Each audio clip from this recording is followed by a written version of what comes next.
राष्ट्रवादी काँग्रेस शरदचंद्रजी पवार साहेब अर्थात मूळ राष्ट्रवादी ओरिजिनल राष्ट्रवादी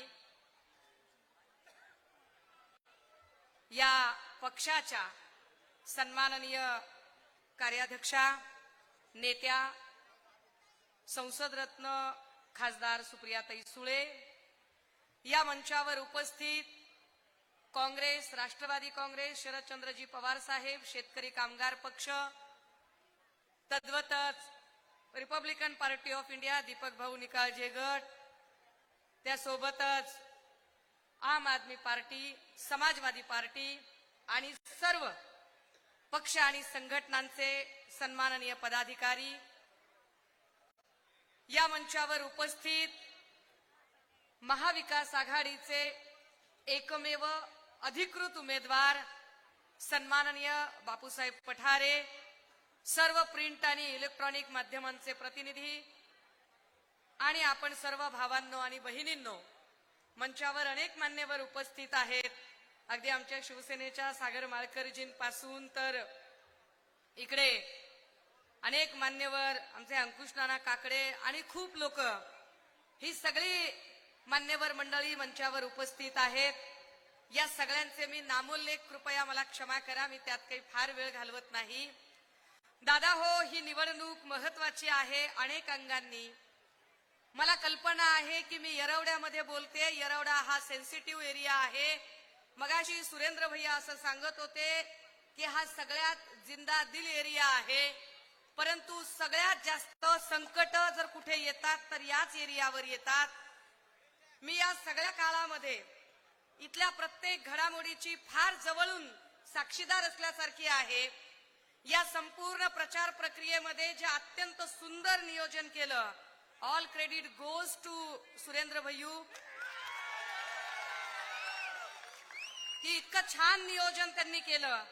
मी सुप्रियाताईंना हे आवर्जून सांगितलं पाहिजे. मगाशी मी त्यांना ते सांगत होते की जेव्हा वडगाव शेरीच्या इलाक्यामध्ये पाऊस झाला, वस्त्यांमध्ये पाणी गेलं, अगदी लोकांच्या घरामध्ये पूर्ण पाणी झालेलं होतं. अशा काळामध्ये त्यांचं सकाळचं जेवण, संध्याकाळचं जेवण, रात्रीची निवासाची व्यवस्था, सकाळचा चहा नाश्ता, एवढंच नाही तर 5 वाजता स्नॅक्स म्हणून पुन्हा भेळ आणि पावभाजी, हे सगळी व्यवस्था ही सुरेंद्र भैयूंनी केली होती.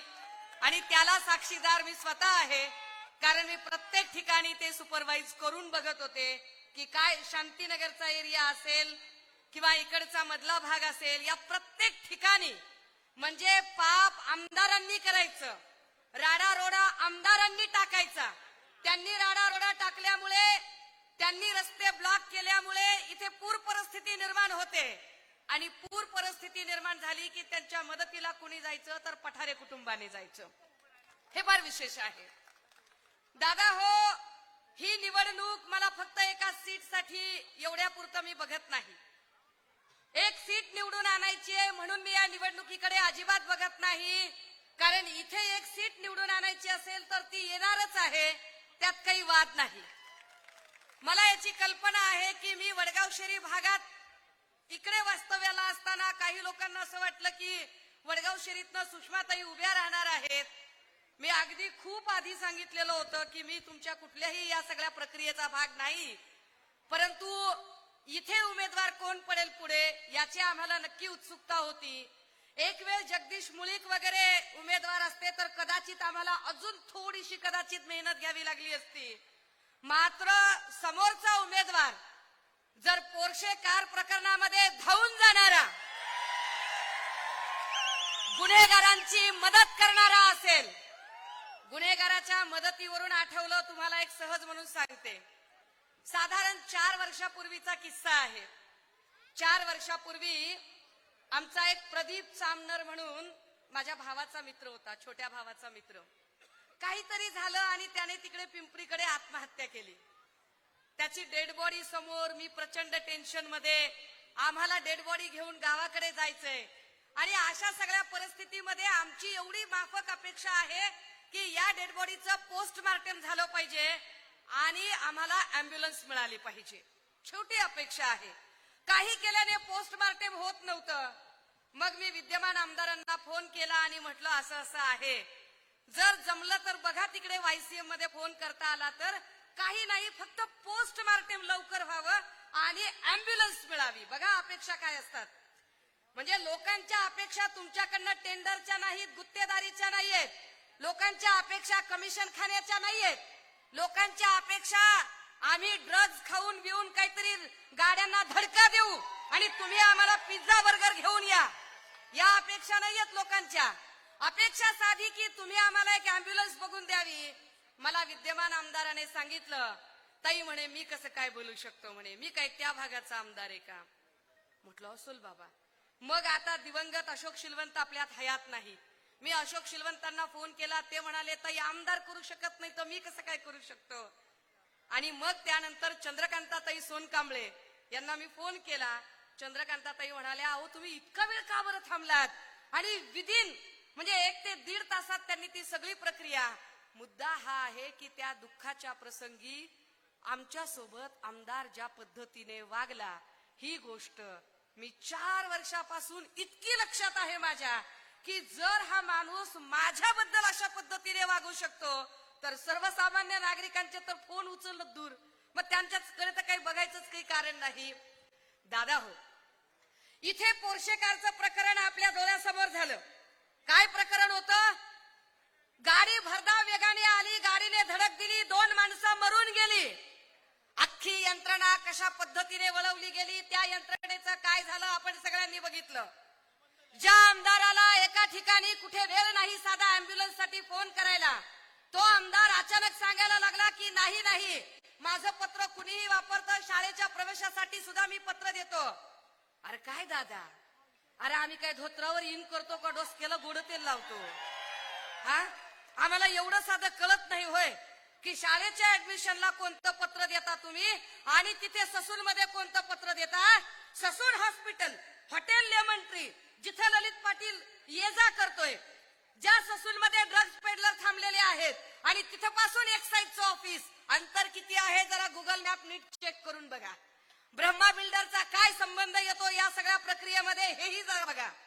दादा हो, जर यांच्या आमदारक्या या आमच्या मुळावर येत असतील आणि गाड्यात चिरडून जर गोरगरिबांना मारत असतील तर अशा माणसांना आम्ही आमदार करायचं की अजून काय करायचं, डिसिजन इज युअर्स, तुम्ही ठरवायचं. मला या सगळ्यांमध्ये अजिबात पडायचं नाही. माझ्यासाठी ही निवडणूक याच्याही पेक्षा खूप वरच्या पातळीची आहे. मी या निवडणुकीकडे इतक्या छोट्या हेतूसाठी बघतच नाही. या निवडणुकीकडे बघताना मला सगळ्यात महत्वाची गोष्ट जाणवते ती म्हणजे आमच्या महाराष्ट्रातल्या लेकीबाळींच्या सुरक्षिततेचं काय झालं. आमच्या महाराष्ट्राच्या लेकीबाळींच्या सुरक्षिततेबद्दल रोज टीव्हीवर जाहिराती येत आहेत. राज ठाकरेंनी पण एवढ्या कधी जाहिराती केल्या नसतील आणि आमिर खान, अक्षय कुमारने पण कशाच्या जाहिराती केल्या नसतील. एवढ्या जाहिराती सरकार पक्षाकडून येत आहेत. अरे इतक्या जाहिरातींची गरज पडते काय. तुम्ही विचार करा दादा हो, तुम्ही नेटफ्लिक्स बघता, तुम्ही अमेझॉन बघता, तुम्ही मोबाईल स्क्रोल करता. तुम्ही जेव्हा मोबाईल स्क्रोल करता तेव्हा त्या मोबाईलवर जाहिरात तुम्हाला कधी चांगलं पुस्तक वाचनाची येते का, दुधा तुपाची येते का, व्यायामाची येते का, सत्संगाची येते का, कीर्तनाची येते का. जाहिरात यापैकी कशाचीही येत नाही. जाहिरात कशाची येते, बोलो जुबा केसरी. जाहिरात कशाची असते, जंगली रमी पे आओ ना महाराज. जाहिरात कशाची असते, खूब जमेगा रंग जब मिल बैठेगे 3 यार आप मैं और बैक पाइप पर सोडा. जाहिरात वाईट गोष्टींची असते. सरकार प्रचंड जाहिरातींचा रतीब लावत आहे कारण ते वाईट विचारांचे लोक आहेत. त्यांना लोकांच्या कल्याणाच्या प्रश्नांशी देणं घेणंच नाहीये. मायबापाच्या इमानदारीनं या येरवड्यात राहणाऱ्या सगळ्या आपण सगळी मायक्रो मायनॉरिटीतली माणसं आहोत. मराठा, साळी, माळी, कोळी, तेली, तांबोळी, आतार, बागवान, सुतार, लोहार, कुंभार, अरादी, भराडी, गोंधळी, सिक्कलगार, माकडवाले, अस्वलवाले, दरवेशी, बेरड, बेस्तर, रामोशी, बेलदार, कंजार भाट, आपण सगळी 18 पगड जातीची माणसं, कष्टकरी माणसं. दादा हो, कालपर्यंत आपण सगळी माणसं गुड्या गोविंदानं नांदत होतो. कालपर्यंत आपल्यामध्ये कुठला वाद नव्हता. पण हा वाद निर्माण करायचं पाप केलं होतं इथल्या सरकारनं. हे इलेक्शन का महत्वाचं वाटतं? लॉ अँड ऑर्डर नावाची गोष्टच इथं शिल्लक नाहीये. आम्ही पोलिसांकडून अपेक्षा कुठल्या करायच्या? कारण गेल्या 2.5 वर्षामध्ये प्रत्येक सत्ताधारी आमदाराने एकच काम केलं, आपल्या पोलीस स्टेशनला आपल्या मर्जीतला पीआय नेमणूक करून घ्यायचा. आणि त्या पीआयने एकच काम करायचं, सत्ताधाऱ्यांनी सांगितलं की वाटेल त्याच्यावर गुन्हे दाखल करायचे. प्रश्न विचारायला गेलं की 353 तो आम बात है. 353, 354, 307, 384 लगेच केसेस टाकून घ्यायच्या. पण सत्ताधाऱ्याचा माणूस असेल आणि त्याने गुन्हा जरी केला तरी मात्र एफआयआर अजिबात करून घ्यायची नाही. दादा हो, तुम्ही विचार करा, काल परवापर्यंत साधारण 10 वर्षापूर्वीपर्यंतची परिस्थिती काय होती. एखाद्याचा खून जरी करायचा असेल कुणाला तर कधीतरी कुठेतरी कुणी निर्जन ठिकाणी एकमेकांना सुपाऱ्या देत असतील, मारहाण करत असतील. पण आता परिस्थिती काय आहे? फेसबुक लाईव्ह करून मारतात. फेसबुक लाईव्ह करून. परिस्थिती काय आहे? पोलीस स्टेशन मध्ये एकमेकांना गोळ्या घालतात. परिस्थिती काय आहे? बाबा सिद्दकी नावाच्या आमदाराला वाय दर्जाची सुरक्षा असताना सुद्धा त्याचा खून झाला. अरे जर वाय दर्जाची सुरक्षा असणाऱ्या आमदाराचा खून होऊ शकतो तर तुमच्या माझ्यासारख्याची काय बात आहे? लॉ अँड ऑर्डर गेला कुठे? पोलिसांची काय आहे दादा? पण पोलिसांचा धाकच नाही का? पोलिसांचा धाक असेल ती कोकणातली चिल्लर 4 आणे 12 आणे, त्यांना तिकडून यायचं. यांची बार्किंग ब्रिगेड आहे. काय आचारसंहितेचे कॅमेरे लागायचे ते लागू देत. काल सदाखोत काहीतरी बोलला. ही सगळी बार्किंग ब्रिगेड आहे. या बार्किंग ब्रिगेडला फडणवीसांनी याच कामासाठी ठेवलेलं आहे. तो सांगतो कोकणातनं येऊन, तो सांगतोय काय करायचं तरी करून घ्या रे, घाबरायचं काम नाही, आपला बाप सागर बंगल्यावर बसलाय. मला प्रश्न पडला, आईला म्हटलं मला जेवढं कळतंय नारायण भाऊचा पत्ता कणकवलीतला आहे. नारायण भाऊ सागर बंगल्यावर कधीपासून गेलं असेल? परत माहिती काढली तर नाही म्हणले ते तिकडच आहे, म्हणले इकडं तर देवेंद्र भाऊ आहे. बापाला विसरणारी माणसं ही ह्यांच्याकडून. आणि त्यानं पुन्हा पोलिसांना धाक द्यायचा आणि सांगायचं, अय पोलिस हो, काय रेकॉर्ड करता, काय रेकॉर्ड करता, काय व्हिडिओ काढून आपल्या बायकोला दाखवणार आहात का? भाषा काय आहे बघा सत्ताधारी आमदारांची. अरे तू कोण असा चिकना बांड तरणा की तुझा व्हिडिओ काढावा? हा सुरू झाला म्हणता म्हणता संपणारा तुझा व्हिडिओ काढायचा का? पण या लोकांनी लॉ अँड ऑर्डरचा धाक कमी केला. या लोकांनी लॉ अँड ऑर्डर बिघडून टाकली. या लोकांनी पोलिसांचा धाक संपवून टाकला. परिणाम देशामध्ये, राज्यामध्ये आज काय परिस्थिती आहे बघा. दादा हो, जातींचं राजकारण तर सोडा, यांनी महापुरुषांना सुद्धा सोडलं नाही. महापुरुषांचं राजकारण करतात. काय गलिच्छ लोक आहेत. एकनाथ शिंदेंनी जायचं आणि छत्रपती शिवरायांच्या पायाशी जाऊन खोटी शपथ घ्यायची. देवेंद्रजींचं अजून काहीतरी वेगळंच चालू. काल देवेंद्र फडणवीस असं म्हणाले की राहुल गांधी हे अर्बन नक्सली लोकांना सोबत घेऊन फिरतात कारण लाल रंग हा अर्बनी नक्सलीचा आहे. माझ्या हातात लाल रंगाची प्रत आहे. ही भारतीय संविधानाची प्रत आहे. या देशामध्ये राहावे कसे, बोलावे कसे, चालावे कसे, शिकावे कसे, घर कसे घ्यावे, नोकरी कशी करावी, इन्शुरन्स कसा करावा, आरक्षण कसे मागावे, प्रमोशन कसे मागावे, जगावे कसे, मरावे कसे, पुरावे कसे, याचा कायदा ज्याच्यात लिहिला गेला ते संविधान आहे. तुम्ही या संविधानाला म्हणता नक्सलवादी? देवेंद्र फडणवीसांनी या संविधानाला नक्सलवादी म्हणणं म्हणजे हा फक्त संविधानाचा अपमान नाही, आमच्या काळीज कप्प्यात राहणाऱ्या विश्वरत्न डॉक्टर बाबासाहेब आंबेडकरांचा अपमान. तुम्हाला हा संविधान घेणारा माणूस नक्सलवादी वाटतो तर फडणवीस साहेब, होय आम्ही नक्सलवादी आहोत. या देशातला संविधानावर प्रेम करणारा प्रत्येक माणूस नक्सलवादी आहे. जर तुम्ही संविधान घेणाऱ्याला नक्सलवादी म्हणत असाल, काय देवेंद्रजींना एवढी साधी गोष्ट कळत नाही? पण हे जाणीवपूर्वक अवमान करतात. हे जाणीवपूर्वक महापुरुषांची अवहेलना करतात. दादा हो, येरवडा आंबेडकरी चळवळीचा गड आहे. आपल्याला कायम त्यांनी इमोशनल केलं. विचार करा, नरेंद्र मोदींनी याच मुंबईमध्ये येऊन त्या इंदू भाषण देत सांगितलं होतं की आम्ही डॉक्टर बाबासाहेब आंबेडकरांचं स्मारक उभे करणार आहोत. कुठं गेलं ते स्मारक? साधी वीट सुद्धा त्याच्यावर रचली नाही. काय झालं त्या स्मारकाचं? त्यावर ते चकार शब्द बोलायला तयार होत नाहीत. जाती जातीत मात्र भांडणं लावतात, खोटं बोलतात, महापुरुषांचा अवमान करतात. या सगळ्यांमध्ये सन्माननीय बाळासाहेब थोरात, काँग्रेसचे ज्येष्ठ नेते, महाविकास आघाडीचे नेते यांचं इथे आगमन झालेलं आहे. दादा हो, मी फक्त 2 महत्वाचे मुद्दे मांडणार आहे आणि थांबणार आहे. त्यातला एक महत्वाचा मुद्दा, तुम्ही सगळी जी थांबलेली माणसं आहात ती मूळ पुण्यातली नाहीत. तुम्ही सगळी कष्ट करणारी माणसं आहात, गाव खेड्यातून आलात आणि इथं स्थायिक आलात. तुमच्यापैकी असंख्य लोक मराठवाड्यातले लोक आहेत, विदर्भातले लोक आहेत. मराठवाडा आणि विदर्भातल्या लोकांना माहित असेल की आपल्याकडे लग्नातल्या हुंडा पद्धती आहेत. माय मावल्या हो, नीट विचार करा, आपापल्या अंतकरणावर हात ठेवून विचार करा, काय परिस्थिती आहे ती. दादा हो, तुम्ही तुमच्या बहिणींची लग्न लावून दिली. ती लग्न लावण्यासाठी तुम्ही 5-5, 10-10 लाख रुपये खर्च केले. काहींनी वावरं विकली, गहाण टाकली, काहींनी व्याज व्यवहार केला, पण बहिणीचं लग्न लावून दिलं. दिलं का नाही? सगळ्यांनी बहिणीची लग्न लावून दिली.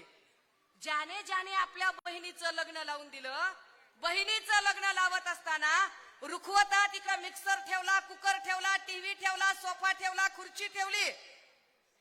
ह्या सगळ्यांच्या सोबत बॅनर लावला का भावानं? लाडक्या बहिणीच्या लग्नाला 10 लाख रुपये खर्च केले. लावला का बॅनर? नाही लावला. हा दादा हो, कधीतरी तुम्ही तुमच्या बहिणीकडे भेटायला गेलात, बहिणीनं सांगितलं, अरे तुझ्या दाजीची लय गळगळ चालली, भाच्याला आजारी पडलाय, दाजीला काही काम धंदा नाही. तुम्ही नकळतपणे बहिणीच्या हातात 10-5 हजार असेच ठेवले, गुपचूप ठेवले. तुम्ही बस स्टँडला येऊन बॅनर लावला का? नाही लावला. का लावला नाही? कारण तुम्हाला बहिणीच्या नात्याचा आभ कळतो, कारण तुम्हाला बहिणीच्या नात्याची मर्यादा कळते, सन्मान कळतो. बहिणीच्या गरिबीची तुम्ही कधी थट्टा उडवत नाही. मग हे कोण बदमाश आहेत? हे कोण बदमाश आहे जे 1500 टिकल्यासाठी 20-20 लाखाचे बॅनर लावतात? हे कोण बदमाश आहेत जे बहिणीच्या नात्याची टिंगल उडवतात? आणि वरून बरं सांगायचं कुणी? एका नेत्याने सांगितलं की मी लाडकी बहीण योजना जाहीर करतोय. ताई क्षमा करा, मला माहितीये तुम्हाला आवडत नाही, पण हे सांगितलं पाहिजे की तुम्ही लाडक्या बहीण होतात, तुमच्या विरोधात उमेदवार द्यायचा आणि तुमच्याच काय कमाल. आणि त्यांनीच पुन्हा लाडकी बहीण योजना म्हणायचं. किती पटतंय राव, किती पटतंय. अरे जरा तरी म्हणजे लोक इतके काही गजनी वगैरे झालेले नसतात, लोकांच्या लक्षात असतं की तुम्ही काय करताय आणि काय नाही. पण माय मावल्या हो, नीट विचार करायचा. काय आम्हाला 1500 टिकल्यांची गरज आहे की सुरक्षिततेची गरज आहे? हिंजवडीमध्ये 8व्या मजल्यावरून 70 वर्षाच्या आजीला 6व्या मजल्यावर फरफटत आणून बलात्कार केला जातो. बदलापूरमध्ये 3 वर्षाच्या बाळावर बलात्कार होतो. जिथं 70 वर्षाची आजी सुरक्षित नाही आणि 3 वर्षाचं बाळही सुरक्षित नाही, अशा ठिकाणी आम्ही महिलांनी मोकळा श्वास कसा घ्यायचा? महाविकास आघाडीने सत्तेत आल्यावरचा एक महत्वाची गोष्ट सांगितली. महाविकास आघाडीने स्पष्टपणे सांगितलं की आम्ही बहिणीच्या नात्याची टिंगल करणार नाही. पण महाविकास आघाडी सत्तेत आल्यानंतर इथल्या प्रत्येक ग्रहलक्ष्मीला, महालक्ष्मीला महिना 3000 रुपये दिला जाईल आणि सोबतच या मायमावल्यांच्या सुरक्षिततेची काळजी घेतली जाईल. दादा हो, ही सगळी तरणी बांड पोरं काय यांच्या नोकरीची अवस्था झाली.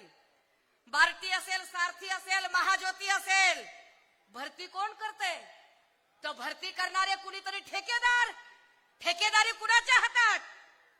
तर बीव्हीजी क्रिस्टल कंपनी कुणाची? प्रसाद लाडची. प्रसाद लाड कुणाचे? देवेंद्र फडणवीसांचे. देवेंद्र फडणवीस कुणाचे? भारतीय जनता पार्टीचे. भाजपा कुणाची? अदानी अंबानीची. आणि मग गरीबाचं कोण आहे? गरीबाचा विचार सांगू शकतात सन्माननीय पक्षप्रमुख उद्धव बाळासाहेब ठाकरे आणि या महाराष्ट्राचं जाणतं नेतृत्व आदरणीय शरदचंद्रजी पवार साहेब. जो सामान्य लोकांचा प्रश्न मांडू शकतील आणि सामान्य माणसांचा विचार सांगू शकतील. मगाशी बापूसाहेब पठारे जे बोलत होते की आमचं ऑफिस 24 तास उघडं असतं, हे बोलण्यासाठी नाही, याचा अनुभव मी कित्येक वेळा घेतला. हे मी जाहिरातीसाठी बोलत नाही, कारण इतका तर स्वभाव येरवड्यातल्या सगळ्यांना माहिती असेल की आपण कोणाचीच भीड ठेवत नाही. परंतु जिथे खरोखरच इतकं चांगलं काम करणारी माणसं असतील तिथे आपण त्यांच्या पाठीशी निश्चितपणे उभं राहिलं पाहिजे.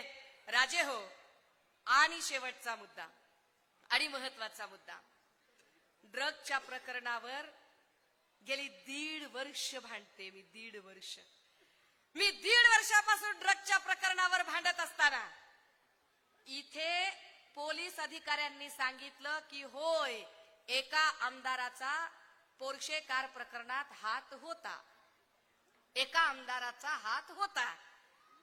पण पुढे ते एफआयआरच झाली नाही.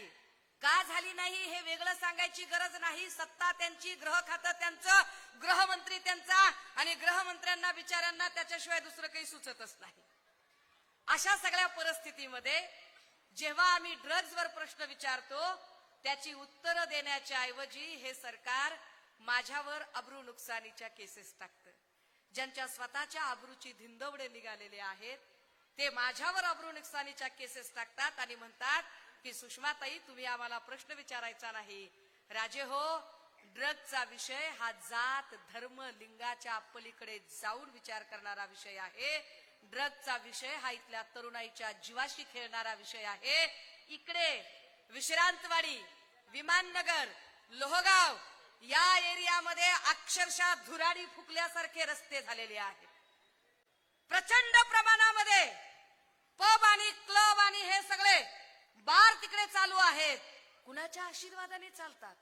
कोण चालवतं हे सगळं? काय आमची तरुणाई जाणीवपूर्वक त्यांना व्यसनामध्येच घालायची आहे का? मला असं वाटतं की याही सगळ्या गोष्टींचा विचार आपल्याकडून झाला पाहिजे. आणि महत्वाचं काय, माया हो, तुम्ही बाजारात जाता, तुम्ही एखादी साडी घेता, एखादा ड्रेस घेता, घरी आणता, तुम्हाला पटत नाही, परत जाता, घेतो का दुकानदार परत? काय म्हणतो? एकदा विकलेला माल परत घेतला जाणार नाही. जर विकलेला माल परत घेतला जाणार नाही तर विकलेला आमदार परत कसा निवडून द्यावा? साधं गणित.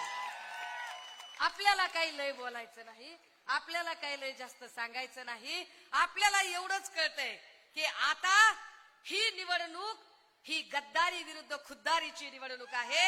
ही निवडणूक याहीसाठी, माझ्यासाठी फक्त एका आमदारकीची सीट म्हणून नाही, तर माझ्यासाठी या राज्यातले नाही तर या देशातला शतकोत्तर नेता म्हणून, या देशातला शतकोत्तर नेता म्हणून वर्ष 84 वर्ष वयाचा एक योद्धा जेव्हा लढत असतो आणि त्याच्या पुढे क्षमता नसलेले सदाखोत, पडळकर, राणे, चंगूर भंगूर लोक जेव्हा बोलतात तेव्हा आमच्यासाठी हा अस्मितेचा विषय ठरतो की आमची अस्मिता म्हणून आम्ही पवार साहेबांच्या पाठीशी ताकदीने उभं राहिलं पाहिजे. हा आमच्यासाठी अस्मितेचा प्रश्न ठरतो की कोरोना काळामध्ये तुमच्या माझ्या जीवाची काळजी ज्या पक्षप्रमुख उद्धव साहेबांनी घेतली, जर त्यांच्यासोबत विश्वासघात होत असेल तर त्यांच्यासोबत उभं राहणं हा आमच्या अस्मितेचा आणि आमच्या इमानदारीचा प्रश्न निर्माण होतो. आणि म्हणून येणाऱ्या 20 तारखेला किती नंबरला भैया? 2 नंबरला, नीट लक्षात ठेवायचे, 2 नंबरला ईव्हीएम मशीनवर 2 नंबरला 20 तारखेला सकाळी झोपेतून उठायचं, अजिबात कुणाची वाट बघायची नाही. मला माहितीये सुरेंद्र भैया नियोजन करेल, तरी सुद्धा अजिबात वाट बघायची नाही. नंबर 1 आंघोळ करायची, झॅक कपडे घालायचे, आपली आपली बायको सोबत घ्यायची, तिला बी झॅक साडी घालायला लावायची, 1 नंबर झोकात बाहेर पडायचं, ठेक्यात बूथ केंद्रावर जायचं, आयटीत तुतारीचं बटन दाबायचं, बाहेर यायचं आणि सांगायचं घड्याळीवाल्याला, ऐ घडी तुझी असली तरी टाइम आमचा आहे बर का, टाइम आमचा. आणि आयटीत सांगायचं तुतारीला दिला रे, तुतारीला, तुतारीला, तुतारीला दिला, तुतारीला. एका आवाजात ताकदीने चला आवाज लावूया,